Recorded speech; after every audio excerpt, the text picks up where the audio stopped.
John Joyce went on Dana Perino's show to highlight his Grinch act. Let's take Yes, of course. Congressman John Joyce joins us now. What kind of reaction have you had to this bill being introduced? Dana, good morning. The reaction has been so positive. You and I realize that the cancel culture is rapidly attacking our American institutions, our libraries, our school. And like so many, I'm alarmed at the left's attempt to cancel historic books, characters. No one is safe from the woke culture. Not even Dr. Seuss. What would your legislation do specifically? The GRINCH Act would prevent our taxpayers' dollars from supporting states and local governments that ban books. I'm someone who visits the libraries throughout Pennsylvania, my district in South Central and Southwestern Pennsylvania. Dana, yesterday, I was in one of those libraries. They took me into the children's section and showed me the shelf full of Dr. Seuss books. If you find that these books are offensive to your children, then the parents should be the ones who make that. Wait, so they were there? Okay. That decision. Government should not be making that, and federal dollars should not support anyone who bans books. The government is not making this decision. It is the estate of Dr. Seuss and the publisher. So this isn't anyone. No one's being canceled here. Well, I would also just say, like, with Dr. Seuss's family, if you want them to go against the estate's wishes, I would love for him to come with his little rehearsed speech in his kind of clumsy effort to make a splash on the national scene by introducing a Grinch act.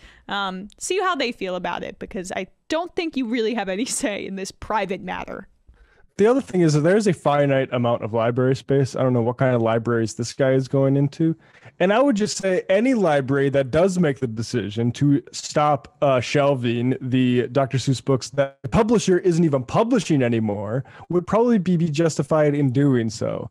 And for anybody who worries that that's going to memory hold Dr. Seuss, the answer is to get rid of fucking copyright.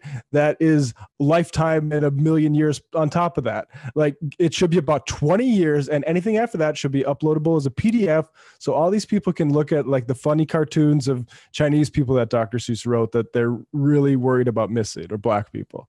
Although they're worried about kids, the educational value of anti-Asian cartoons, right, Matt? Stereotypes. Yeah, if you didn't wake up with or grow up with the same stereotypes as me, then what's this country going to come to? But let's just play a little bit more of this, because I find his performance just stunning.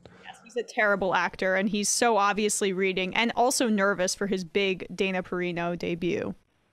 Should not support anyone who bans books. Our First Amendment rights, those of our adults and our children, must be defended. Okay, so then have you had any Democrats agree to sign on to this bill?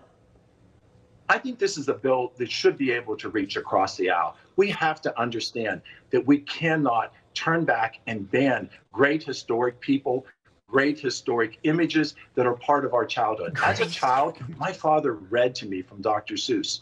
I read Dr. Seuss to my children, and now I read it to my granddaughter. There are important lessons in these books, but the parents are the ones who should be guiding the children, not government. We don't need to be woke.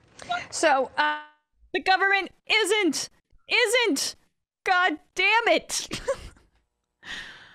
And I want to make a broader point on this, which is all about, like, in Idaho, I think it was, cutting 50 or so classes at the university system that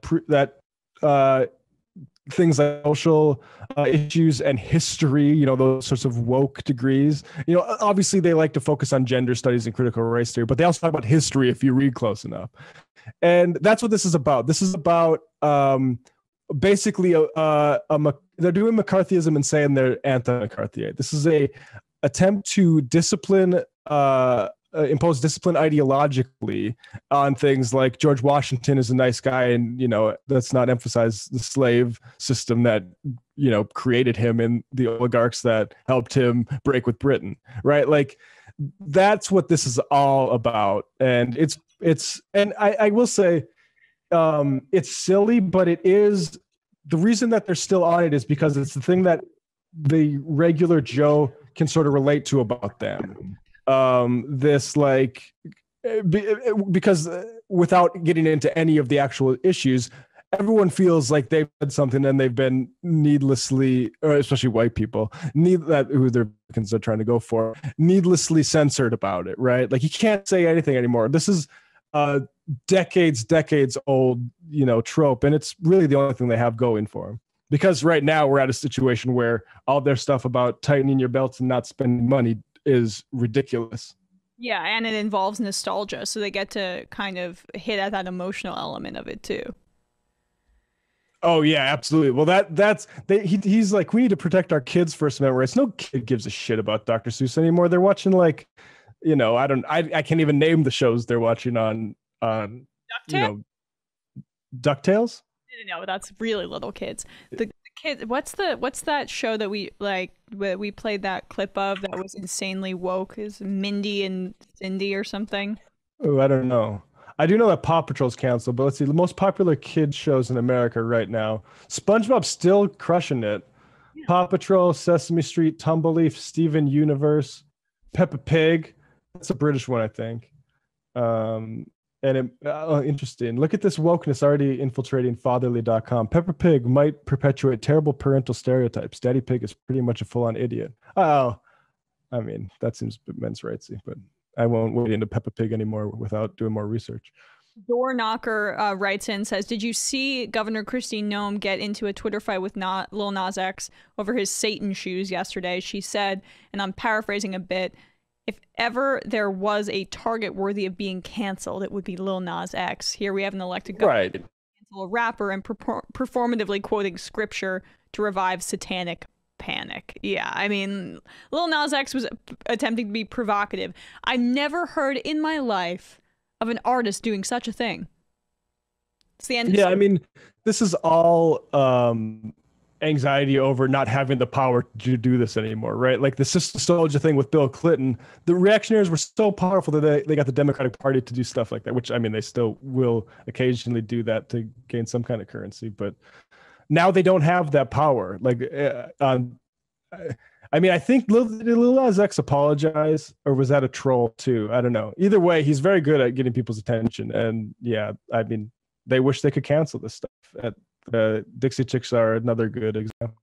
Oh my God. I mean, I love all that stuff. I love when, pop stars basically use their currency in order to just make things as provocative and ridiculous as possible. I loved it when Lady Gaga did it. I love it when Lil Nas X does it. I love just triggering the right wing about this because it just, even more than the cathartic element for me, it tugs at the phrase of society and really does open things up in the long run. So I'm all for it.